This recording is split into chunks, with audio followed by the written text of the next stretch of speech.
Pandemi COVID-19 telah membuat perekonomian masyarakat menjadi serba sulit, apalagi masalah pangan yang menjadi kebutuhan sehari-hari. Untuk itulah pentingnya pertanian dikembangkan karena sebelum pandemi, banyak masyarakat yang meninggalkan pertanian. Bergerak di bidang pariwisata memang dapat penghasilan yang menjanjikan. Namun sektor ini sangat rentan dengan isu-isu yang negatif. Apalagi pada masa pandemi, pariwisata seperti mati suri dan membuat banyak masyarakat menjadi kesulitan di bidang ekonomi. Tidak demikian dengan pertanian yang merupakan kebutuhan pokok, walaupun terdampak tetapi masih bisa bertahan. Untuk itulah Bupati Karangasem I Gede Dane akan menggenjot bidang pertanian.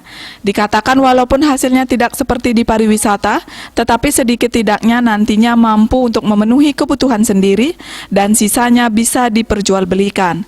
Pihaknya beserta stakeholder terkait akan bekerja sama sehingga hasil dari para petani di Karangasem bisa tersalurkan. Di dalam pandemi COVID ini kami paling menitik beratkan kepada sektor pangan, terutama pertanian dan sektor kesehatan. Karena anggaran sedikit, nah kinilah kami lakukan secara bergotong royong di Karangasem, bagaimana meningkatkan hasil pertanian yang bisa digunakan untuk kebutuhan sehari-hari oleh masyarakat dan bagaimana menjaga kesehatan masyarakat Karangasem. Nah, kami selalu melakukan dengan gotong royong.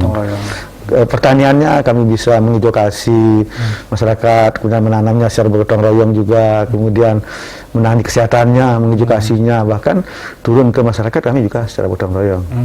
Diharapkan pada tatanan kehidupan Bali era baru, penerapan prokes di kehidupan sehari-hari masyarakat jangan sampai kendor karena COVID-19 masih ada.